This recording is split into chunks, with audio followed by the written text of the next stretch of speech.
Essa é uma pergunta fundamental. Quero agradecer pelo convite de vocês. É sempre importante, né, promover esses espaços de diálogo e de discussão sobre os temas nacionais. Cumprimentar você e cumprimentar o Virtu News também pela iniciativa.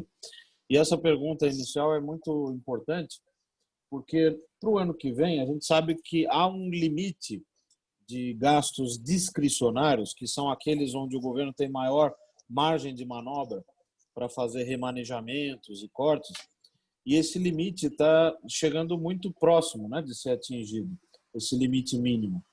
Na instituição fiscal independente, a IFE do Senado Federal, o que nós projetamos para o ano que vem é que o teto de gastos deve ficar em 1 trilhão 485,9 bilhões, e as despesas sujeitas ao teto, que são as despesas obrigatórias sujeitas ao teto, mais a parcela da despesa discricionária, que também tem caráter obrigatório, esse bolo de despesas deve ficar em 1 trilhão 410,8. Então, quando a gente faz o teto menos esse valor, dá 75 bilhões. 75 bilhões é a margem fiscal, como a gente chama na IFE.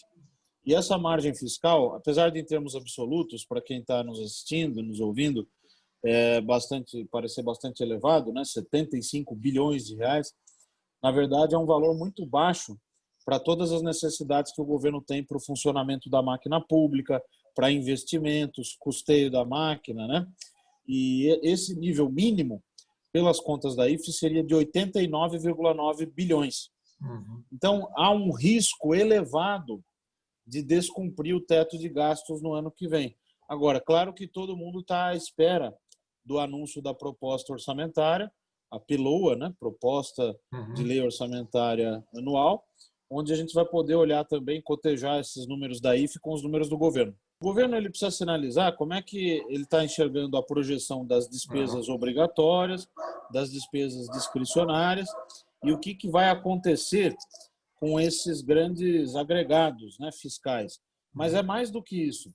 Há também uma série de pressões para a realização de gastos novos. Por exemplo, gastos sociais novos. Sim. O chamado Renda Brasil, como a imprensa vem discutindo. E a pergunta que fica é como equacionar isso no orçamento do ano que vem e principalmente no teto de gastos para o ano que vem. Porque é bom a gente lembrar que o teto de gastos é uma medida constitucional.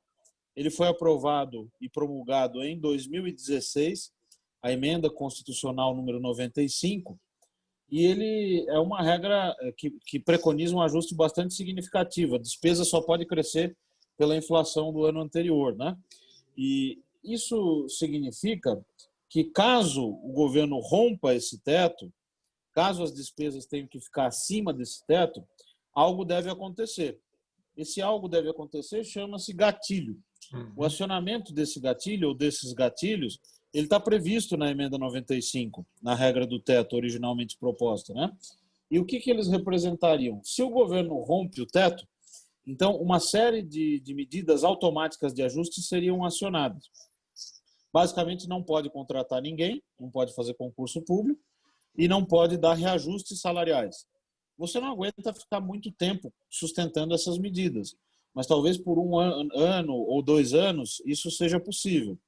Esse quadro de acionamento dos gatilhos ele pode ajudar nessa tarefa de equacionar essas despesas sociais novas que estão surgindo.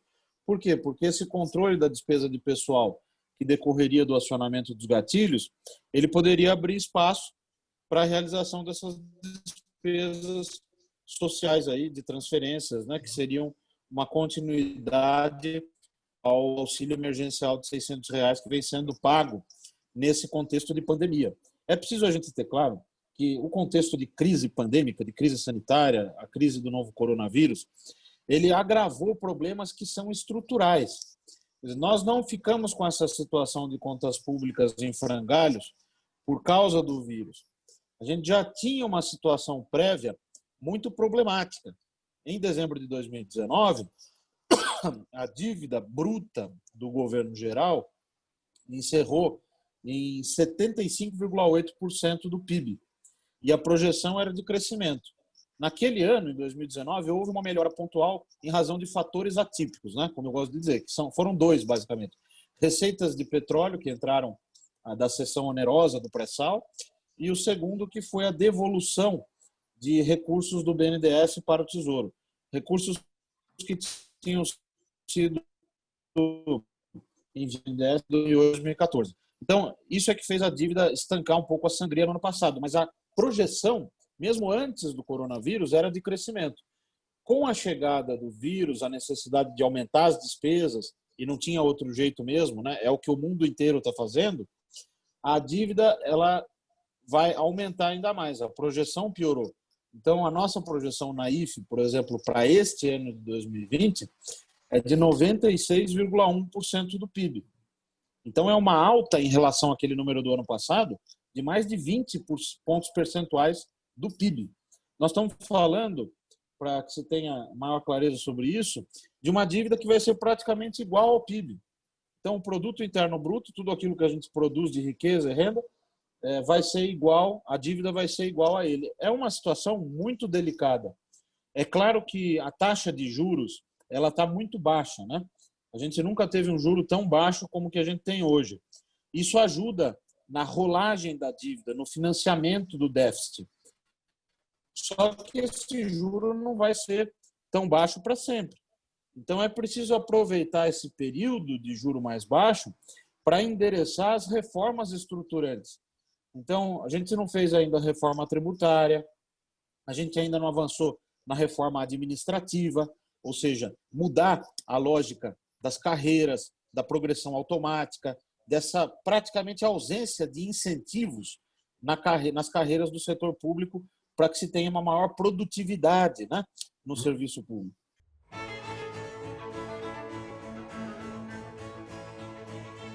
Eu acho que o Congresso Nacional tem sim uma consciência a respeito da importância da responsabilidade fiscal, sobretudo as principais lideranças, né? A gente tem visto aí que tanto o presidente Davi Alcolumbre quanto o presidente Rodrigo Maia têm indicado esse compromisso com o teto de gastos.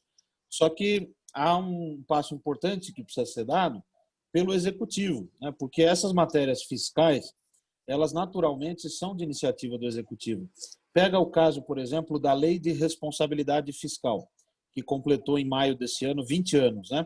O presidente Fernando Henrique, à época, tinha menos de 13% de popularidade, mas conseguiu aprovar uma lei dessas dimensões, que, inclusive, está sendo útil nesse momento para toda a regulamentação do decreto de calamidade, a possibilidade de afastar a necessidade de cumprir metas fiscais nesse contexto atípico posto pelo vírus.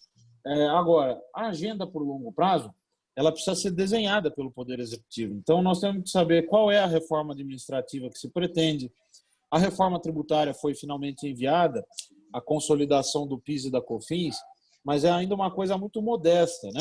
A gente sabe que o ICMS, que é o imposto estadual, o principal imposto estadual, é o principal nó tributário do país. Ele precisa ser desfeito.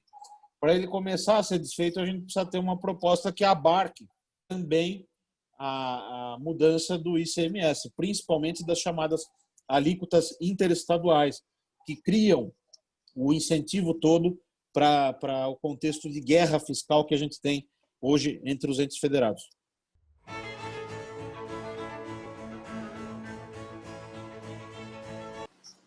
Olha, a gente não deve ter alarmismo, né? É claro que esse tipo de postura, né, de dizer que o mundo vai acabar e tudo, não é a que mais colabora para o debate. Por outro lado, também não dá para dizer que o nível de 96,1% do PIB que nós estamos caminhando é um nível tranquilo. Ao contrário, é um nível tão elevado que nós nunca tivemos na história do país. E vai ser difícil manejar essa situação fiscal num contexto de fragilidade, de recuperação econômica incipiente. Ano que vem deve crescer algo como 2,5% a economia, depois de uma recessão grande nesse ano. Então, o contexto é muito complicado. Esse tipo de análise de que não há problema algum, porque como os juros reais, quer dizer, quando você desconta a inflação da Selic, são juros reais próximos de zero, ou até em alguma métrica já indo para o campo negativo, Essa é uma análise que é muito, digamos assim, otimista, né, para dizer o mínimo, porque, na verdade, os juros não são uma condição da natureza. Em algum momento, seja por razões do balanço de pagamentos, ou seja, das contas externas do país, ou seja mesmo pela recuperação da economia, que deve pressionar a inflação lá na frente, né, mas em algum momento vai pressionar, esse juro vai ser diferente. O que a gente precisa fazer? Precisa ter claro que neste ano de 2020 a dívida aumenta mesmo, isso já está precificado, o mercado não vai punir ninguém, nem o Brasil por isso, mas no após-crise a gente precisa retomar uma agenda de austeridade fiscal, de controle da despesa ou de aumento da receita, ou uma combinação dessas duas coisas, que permita restabelecer um quadro de resultados primários, como a gente diz, receita menos despesa, sem considerar os juros da dívida, positivos. Hoje, a projeção de déficit primário para o ano é de 877,8 bilhões.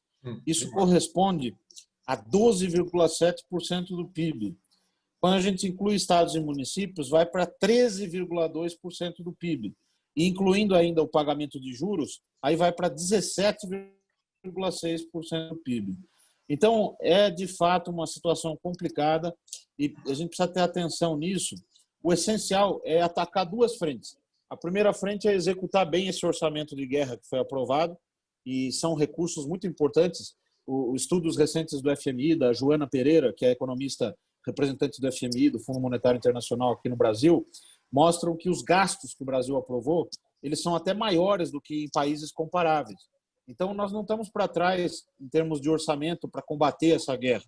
O que precisa ter claro é que tem que ter uma eficiência grande nisso.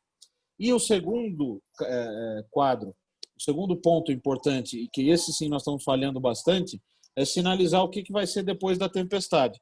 Se depois da tempestade nós vamos ter outra tempestade de caráter fiscal e econômico, ou se nós vamos conseguir reorganizar as contas públicas e recolocar o país na trajetória do crescimento.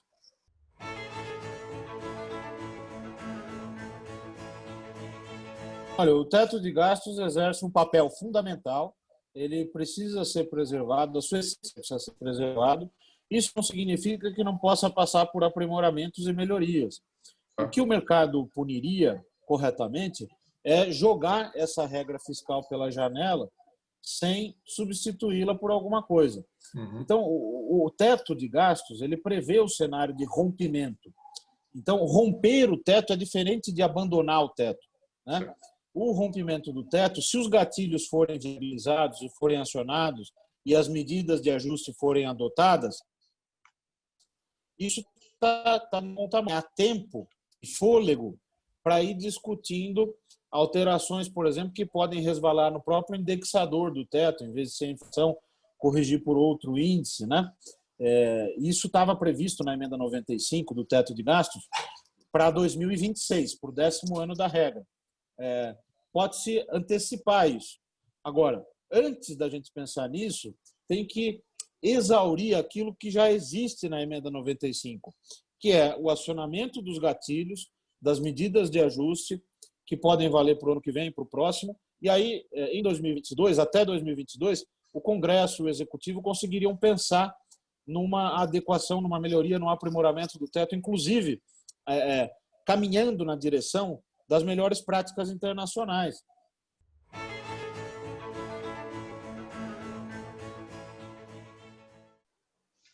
Pois é, essa ideia do livro Contas Públicas no Brasil, que é editado pela Saraiva, a ideia foi minha e do Josué Pellegrini, que também é economista e também é meu colega no conselho diretor da Instituição Fiscal Independente, e foi antes da pandemia, foi no começo do ano passado, né? Faz aproximadamente 1 ano e meio que nós estamos trabalhando nesse projeto. A ideia era trazer conceitos de contas públicas de uma maneira didática para serem apresentados para a sociedade em geral. O livro também pode ser usado em curso, por especial e tal, mas ele não tem nenhum obstáculo à leitura por quem não é da área, né? Ou seja, por leigos. E ele está organizado de modo a que tem uma lógica, né, de análise, de leitura, que é o seguinte: a primeira parte é uma abordagem geral do tema. Então, o papel do Estado, né? Quando a gente analisa contas públicas, a gente está analisando a forma pela qual o Estado financia suas ações.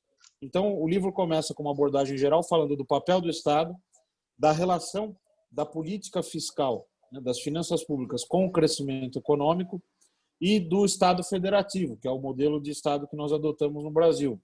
E como esse federalismo fiscal, essa parte fiscal do modelo federativo, ela ainda tem muitas fragilidades e tem muitos desafios que vão precisar ser superados, né? O capítulo sobre federalismo é escrito pelo Marcos Mendes, o capítulo sobre o papel do Estado pelo Braulio Borges, do IBRE, e também o capítulo sobre a relação entre política fiscal e crescimento por dois outros economistas da IFE, o Rafael Bacciotti e o Alexandre Andrade. Aí vem a segunda parte, a terceira parte e a quarta parte, que tratam, de maneira geral, do financiamento, ou seja, dívida pública e receitas, que são as duas grandes formas de financiamento do Estado, da qualidade das políticas públicas, então a ação do Estado, né? Saúde, educação, previdência, gastos sociais. O Naércio Menezes, que é hoje talvez o principal especialista em educação, faz um capítulo sobre saúde e educação no nosso livro, né? Mostrando em que pé que está a situação da saúde e da educação, do ponto de vista fiscal. E o quarto tópico, onde a gente coloca assuntos especiais, tópicos especiais. Dois deles são a avaliação de políticas públicas, que é feito por uma autora, a Rebeca Regatieri, que participou da formulação do CEMAP, que é o Centro de Avaliação de Políticas Públicas, criado no governo Temer, no âmbito do Poder Executivo, que ainda está num estágio incipiente, mas a gente precisa começar a adotar práticas de avaliação de política para que a gente não seja pego de calças curtas, como está sendo pego nesse momento, em que esse aperto da situação fiscal dificulta muito o financiamento de despesas emergenciais, né? Então, planejar e avaliar políticas é essencial. E nessa última parte também tem um capítulo sobre o papel das IFES, das instituições fiscais independentes, e um pouco da história da IFE brasileira, da nossa instituição fiscal independente. Então, o livro é esse aqui, acho que dá para ver, Contas Públicas no Brasil. Então, é uma coletânea, está disponível aí já para venda, tanto em versão eletrônica quanto em versão física.